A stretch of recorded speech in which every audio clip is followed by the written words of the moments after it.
So we've created a CD cover to link to our music video. It links to the motif running throughout the music video as he's wearing a number 20 on his back. So in relation to the CD cover, the font and the format of it shows that it keeps the urban theme running.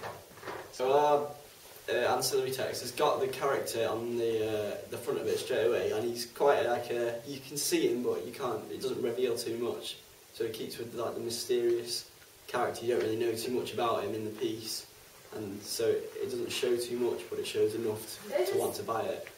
I created a poster that was bearing in mind keeping the urban genre in thought. I didn't want to make it look too tacky and unprofessional, so I tried to keep it very short and snappy.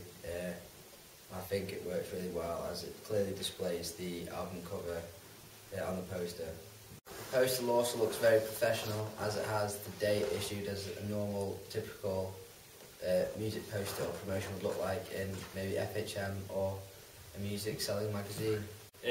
So the CD cover includes the lyrics to the Fort Minor song, so that promotes the song as well as the video, because that's on our CD cover. So whilst we were making the ancillary products, we wanted to think about the audience, which enticed to watch the music video.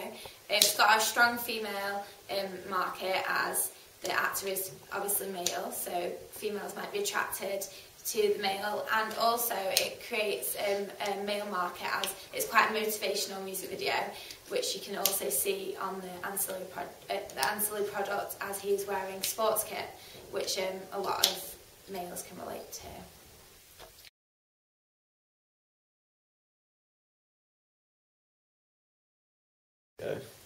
For some feedback, we used a school consultant who'd previously worked in the editing industry for GMTV and ITV, so he knew a lot about editing and how we could improve our piece, and at the final cut even he said that for an amateur piece it was really good. We got some feedback from one of our teachers who he was a little bit concerned with some of the shots weren't held steady. So part of it was that we did inform him that it was intentional. So for instance, there's a bit where Kyle's running on the road and the camera's sort of shaking with him, and that is intentional to sort of get the feel that you're running with him and you're in the room with him. But there were a few instances where we did sort of compromise and say, yeah, they aren't as good as they could be, so we did take them out.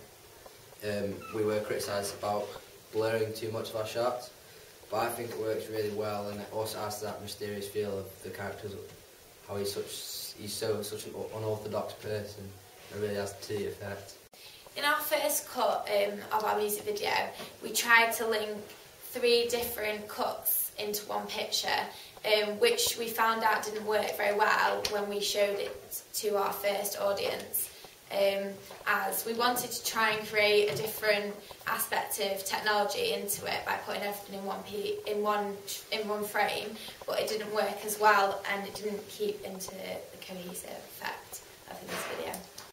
Once our final piece was edited and cut up and we were happy with it, I shared it onto my Facebook wall in order to get feedback.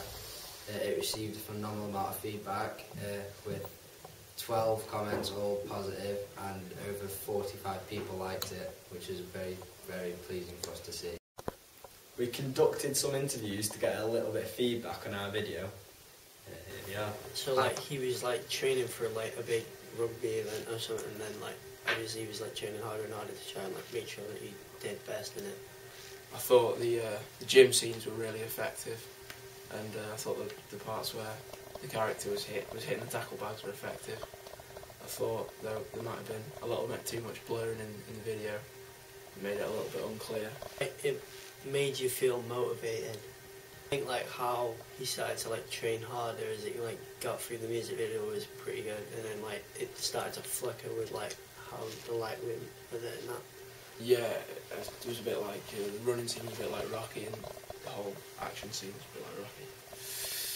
Towards the end, I noticed that the number on the back of his playing jersey was number 20. Best how it was on the back of his shirt and on the weight and the locker and that.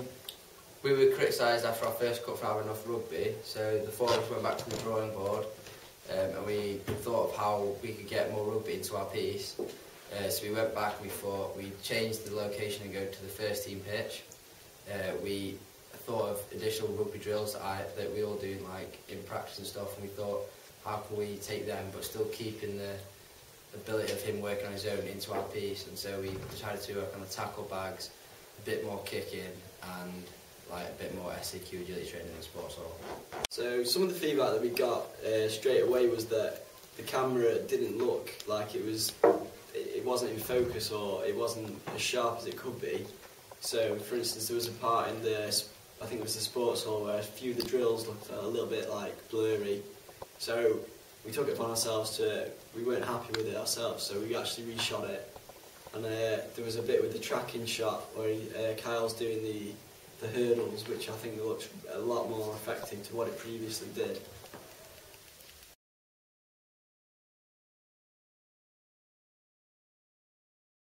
For me and Will, we've learned that the camera quality is quite important, because on the last one, on our first horror film piece, we used like quite a poor quality camera, and it showed it wasn't as good as we thought it'd look. And for this one, we've used a really high quality camera, so I think you can like see it in the piece. Right. For our research and planning, we thought we'd try new technologies and try out something new. We used Prezi, which was another take on, as opposed to just using PowerPoint, which is, again, nowadays I think gets overused a lot within presentations and showing stuff. So we used YouTube, which is a major media convergence, to promote our music video. So we linked up with that to see how many likes or comments we would get. So one thing I did personally was change the software that I used to edit the video on. So in the AS I used something called VideoPad, which I thought it wasn't really that good, but this time I used Adobe Premiere. It was a lot more accessible, so I thought that made a lot of difference in the editing. Back to the point about YouTube, we got 150 likes in about 24 hours, so it shows how impressive our video was, because for an amateur video that's really good. And then we shared it on Facebook, because we thought that would appeal to like our age group, because they're like our main consumer, and that got over 50 likes, so that's really impressive. We published our video on Twitter.